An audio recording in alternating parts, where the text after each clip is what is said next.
So we're going to start with our second presenter.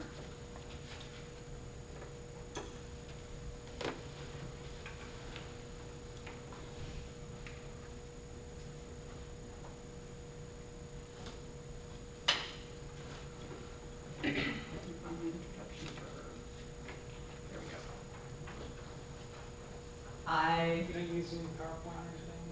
Excuse me? Anybody using PowerPoint in this session? No, are you going to use the PowerPoint? No? Okay. Good, thank you. You're welcome. Thanks.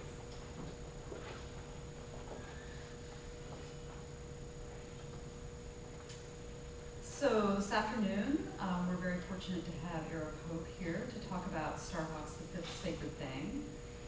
Ira Elizabeth Pope graduated from Columbia College in Columbia, South Carolina with a Bachelor of Arts degree in Religion and Music. She is currently a student at the University of North Carolina, Charlotte, pursuing a Master of Arts degree in Religious Studies with a certificate in Women and Gender Studies. Her research interests include women, religion, and nature. And the title of her presentation today is So This Is What It Means to Become One with the Goddess, the Immanent Divine in Starhawk's The Fifth Sacred Thing. So thanks again, Ira, for agreeing to come and present.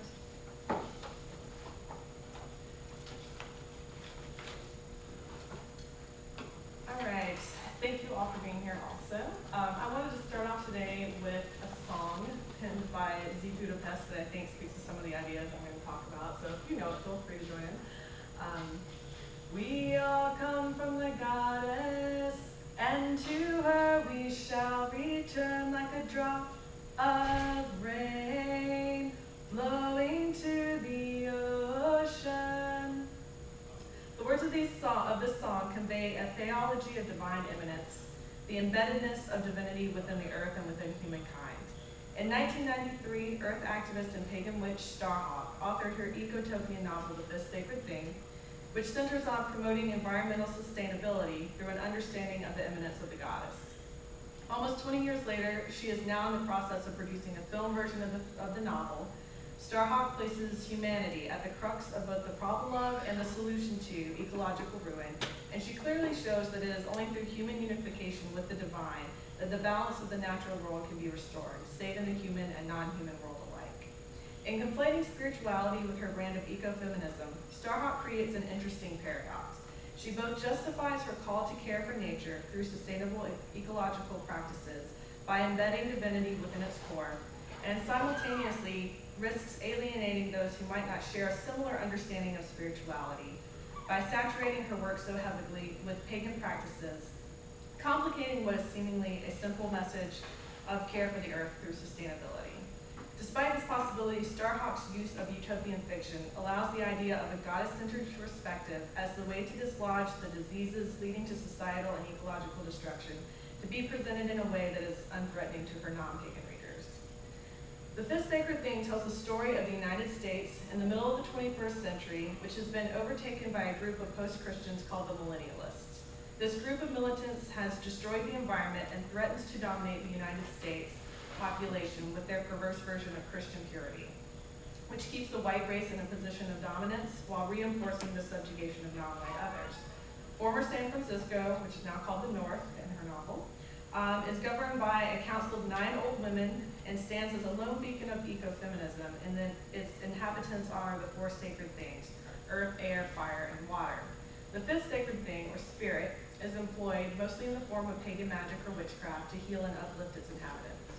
When the city is threatened by both biological and military attack, the people of the North resist the millennialists with nonviolence and win over their enemies. Throughout this novel, as in her nonfiction works, Starhawk is a strong proponent of the idea that the divine is immanent within the natural world. This is not the immanence of domestic drudgery that Simone de Beauvoir reacts against in The Second Sex, but is more akin to George Bataille's assertion in Theory of Religion that every animal is in the world like water in water. Sociologist Mary Mellor defines Starhawk's concept of immanence as, quote, humanity as embedded and embodied in the aliveness of the natural world as a whole, end quote.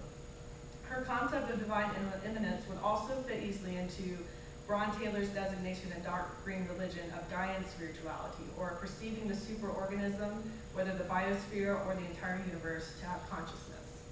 This perception allows Starhawk to not deny the body, but to celebrate women's connection with the immanence of the natural world. One potent example of this celebratory perspective is Starhawk's strong emphasis on polyamory among her characters. Sex with multiple partners is not portrayed as disgraceful or deceptive. Rather, each lover is seen as a new way to experience the human connection to the body and thus the immanent and divine world of nature. The idea of the immanent goddess naturally coexists alongside envisioning the world and by extension the cosmos as a giant interconnected web of being. The first page of the fifth sacred thing is dedicated to a document called the Declaration of the Four Sacred Things, which is a type of manifesto for both Starhawk's fictitious utopian community as well as the reclaiming community of San Francisco, which she co-founded in the late 70s. It begins, "The earth is a living, conscious being. We name these things as sacred, air, fire, water, and earth, whether we see them as the breath, energy, blood, and body of the mother, or as the blessed gifts of a creator, or as symbols of the interconnected system that sustain life, we know that nothing can live without them." The Declaration goes on to call for equality of all humans based on their likewise sacred nature and a dedication to a sustainable future. This Declaration of Four Sacred Things bears a striking resemblance to the Women's Environment and Development Organization's Declaration of Interdependence, 1989, which reads in part, "We recognize that humankind has not woven the web of life. We are but one thread within it. Whatever we do to the web, we do to ourselves." In this way, Starhawk acknowledges that though she is writing from a perspective of a vision of the future, she bases her hopes on very real sentiments already being expressed by those that foster an understanding of the interrelated responsibility between humans, specifically women, and the earth. In the novel, there is a strong focus on water for both its ecological and spiritual importance. The city of the north has an effective filtering system, and each family maintains cisterns, both working together to create a sustainable water supply. Maria, one of the city's council members, comments to the millennialist general, quote, "Water runs free in the city and belongs to everybody. Indeed, water is one of our four sacred things that nobody can own or desecrate. Because we preserve our waters, there is plenty for everyone." Here, Starhawk is speaking out against privatization of the commons. This is similar to Vandana Shiva's explanation in Earth Democracy. The very notion of the commons implies a resource is owned, managed, and used by the community. A commons embodies social relations based on interdependence and cooperation. As water is a vital part of the web, it must be cared for and consumed mindfully by all. Starhawk takes water's importance even further by using it as a catalyst for spiritual experience in a scene focusing on the ocean. Madrone's central character and one of the city's midwives is lost at sea when she has a transformative experience of the divine. She was only opening to water. It was in her and she was in it. There was no longer any separation between her and the waves. So this is what it means to become one with the goddess. This idea of water as both physical and spiritual savior may seem a bit starry-eyed, but Starhawk clearly believes that inspiration precedes actualization. In her article, Contemporary Paganism, Utopian Reading Communities, and Sacred Non-Monogamy, Christine Hoff-Kramer states that this sacred thing is explicitly a missionary document, a fictional portrayal of the kinds of communities Starhawk hopes her books on pagan theology will help to nurture. Because the fifth sacred thing is fiction, Starhawk opens this possibility of an existence respecting the goddess and the web in the minds of her readers by creating a world that incites emotional connection regardless of its pagan theological assertions. The degradation of the natural world is addressed by Starhawk in a 2009 interview with Karen Tate. She asks, "What's going to happen to this beautiful earth that we love? It's a human challenge, not just a pagan challenge." Starhawk acknowledges the extent of the problem, and yet the solutions in the fifth sacred thing are unashamedly pagan. Though she includes nominal positive references to other religions, such as a hilly shrine dedicated to various gods and goddesses, including the Virgin Mary, references to pagan institutions such as grounding, casting circles, and intuitive dreams and visions are more commonplace. When Madrone attempts to heal a pregnant friend, her mother says it most bluntly, "In this situation, it's not enough to be a healer, you need to be a witch." Paganism is portrayed not simply as a way, but as the way to save the North from the millennialist encroaching Jew. In a vision trance, Madrone enters a child's body to try to heal her from a virus inflicted by the millennialists. She sees the virus as a giant insect, but constructed, bolted together out of gray metal forms, which would represent the dangers of modern technology. Madrone then goes on to battle with the virus by jumping on its back and shape-shifting from animal to animal, trying in vain to defeat it. A quote from the battle reads, "She needed a tool. She thought of the ocean again, the bright crescent moon shining just beyond her grasp. She needed hands to reach it with, a form like her own body. She reached again for the moon as it sank, and this time she caught it. The moon bow became a crescent wrench. The thing rose up and began bucking and twisting. She fit the wrench to the bowl with her right hand and began to turn. In this passage, Starhawk eloquently conveys her answer to the problem of patriarchal assault and ecological ruin. It is only through humanity, or more specifically womankind, working in combination with the goddess, here represented as the moon, that the forces threatening ecological and social destruction can be overcome. For Starhawk, it seems that ecological feminism, when working without the aspect of spirituality, is incomplete and therefore rendered ineffective. It is interesting that Starhawk continues to take this paganism-only approach in her novel when this emphasis has led to disintegration of her visions in past real-life circumstances. In Ecofeminist Natures, Noelle Sturgeon relates the rise and fall of Women Earth Feminist Peace Institute in the 1980s. Starhawk and young Nestor King co-founded this organization on the idea of racial parity, hoping that it would serve the educational needs of a growing ecofeminist population by focusing on such issues as patriarchy, militarism, social justice, ecology, and spirituality. According to Sturgeon, one of the main reasons for the breakdown of the group was the insistence of alternative spirituality, often manifested as pagan ritual that was prevalent in group meetings. Many of the other participants, who were focused more on ecological and social change, found this narrowly defined spirituality a hurdle they were not willing to jump. With this history in mind, why would Starhawk continue to promote such a specific route to sustainability, rather than one of religious pluralism or simple non-religious ecological concern? In the same interview with Tate, Starhawk explains that her agenda is to essentially reset the meaning of the word pagan in the mind of society at large, in much the same way she has reclaimed the word witch. Starhawk cites cognitive linguist George Lakoff's The Political Mind, where he describes how concepts that are linked together in the brain form neural pathways that are hard to change. She uses the example of the conflation of the words pagan and evil. According to Starhawk, the only way to undo this damage is to make these associations visible and provide a positive alternative that is repeated.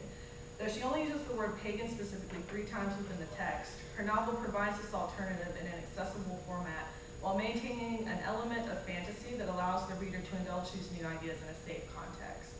On a deeper level, Starhawk adheres to the idea that society has sickness at its roots. The only thing that will turn the tide and heal the disease is a new symbolic system rooted in the goddess. Christy Coleman analyzes this mindset in Rewriting Woman, Dianic Witchcraft and the Feminine Divine. She says, Dianics perform an alternative idea of women as powerful and self-determined, and their bodies are in multiple symbolic ways ascribed as sacred. This womb-centric symbolism is so antithetical to the presiding patriarchal norm that it destabilizes the whole Western signifier system in a chain reaction, which Coleman believes is the cause for attacks on those promoting a concept of the feminine divine. For Starhawk, it seems that no other religious tradition, no matter how progressive or tolerant it is, will provide this fundamental reworking of social symbols. Therefore, paganism, with its deep emphasis on sacred immanence, manifested as the goddess, is the key to social and ecological health. And while I agree with Starhawk that society's problems go much deeper than they seem and that a simple Go Green campaign would not be enough to rectify our current ecological situation, I believe that paganism cannot be promoted as the only or even the best way to correct these imbalances. Yes, a universal adoption of goddess symbolism would surely change the way that humanity relates to its environmental brothers and sisters. But this change, if it is ever to happen, does not seem perched on the horizon. Starhawk herself has been working fervently since the late 60s and has yet to see her vision come to be. And yet the earth is still in dire need for its human inhabitants to acknowledge our part in the degradation of the natural world. In fact, this change is long overdue, meaning that we as humans, as the human race, must find a way to encourage and inspire this change in environmental practice in a way that excites and includes all religious traditions, as well as those who are non-religious, without waiting for theological ideas to first take root in society at large. The fifth sacred thing contains coexisting themes of sustainability and nonviolence, but if there is a central message here, it is paganism. Kramer writes, to a certain extent, Starhawk is writing for feminist pagans, goddess worshippers, and spiritual feminists who already share her religious beliefs, but her novel has the potential to spread contemporary pagan thought to readers who might never pick up a book on theology. Some readers who do not share Starhawk's concept of the immanent divine may miss out on her other lessons of the interdependent web of life and her call for social justice. However, she ultimately makes a compelling point that seeing the divine and human embeddedness in nature can be a powerful catalyst for social and ecological change. And thank you. So we have tons of time. If you guys have any questions you would like to ask or open up for discussion. Sorry if you came to see Maria and you got me. Yes. Sorry I walked in late. It's No, possible that's that you've already answered this question at the beginning of your paper, but I was wondering if you were aware of the fact that Starhawk has a Kickstarter campaign Yes. going to make a film out of the fifth sacred thing. Absolutely, and I think that's really interesting. I almost want to come back in a year or 2 years or whenever she's done this and kind of see how the representations of paganism in the movie come to fruition. Because obviously this is 20 years ago. She's writing for a specific audience, and she's trying to now reach a very broad mainstream audience with the film. So I'm very curious to see if it's going to be a really explicitly pagan film, or if it's going to be focused more on those issues of, say, sustainability or nonviolence, or just things And of the Star's own emphasis has changed a lot just in the years that I've known her, and that's going on 20 years now, and that in the early 90s she was still very strongly pagan. She was very active in reclaiming. She went to all the witch camps, whereas now I think that she sees her mission more as in terms of teaching political resistance, and she sees her mission as much more political. I don't know where she's at theologically right now, but it will be interesting to see whether that shift is also reflected in some of the choices that get made. Absolutely. Thank you. No, thank you. I was interested when I looked at the website about the film, the way it's couched is it wants to be something that's a very different kind of film. And it wasn't clear to me how that was going to happen. I mean, there's some pictures and stuff, but I was a little dubious about it just based on the description, and the amount of money is so small compared to how, I mean, I know, mainstream is like ridiculous. In the millions of dollars they spend. But anyway, I will be curious to see what happens with her. I think that she is, I think she recently wrote a book on collaboration, and I think she's hoping and expecting that people that are interested in this concept are going to kind of pitch in and do, like you say, it doesn't have a big budget, so I think she's expecting people to kind of contribute to it as a communal project. And I know that I read also that she wants to make it a sustainable project itself. It's going to be a movie about sustainability, but she definitely wants to incorporate those sustainable practices into the actual making of it as well. So that, as far as I know, is part of how she wants it to be very different than, say, a typical big blockbuster movie. Yes. I think she's also writing a sequel, right? Did Really? I hear that? I don't know about that. That I don't I know. thought she said something on her blog about writing Maybe. some words of the sequel, so I'd be interested to see how she changes Yeah. what happens. Absolutely, That and I many think things. because, I think certainly during like the early 90s, like everyone thought that by 2012 we'd probably like be gone. Anyway, so I think that maybe she's gonna update. I don't know, and I could be wrong with that too. yeah. I think this is a wonderful book, and I was surprised. I'm teaching it this fall, as I mentioned, for the second time. It's been many years, but I was really surprised that I couldn't find. There's not much done on it, and it seems like there's so many ways in for people to do, eco-criticism or other kinds of things on it. So maybe there's a publication for you because it's missing. Yeah, I think you're right. I think it's still timely. Even 20 years later, I think it's something that can be, like you say, you're teaching it this fall. I think it can still be very relevant. It's not like it's become less so in that time period. So,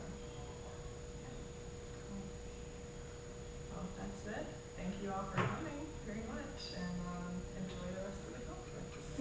Thank you. Thank you.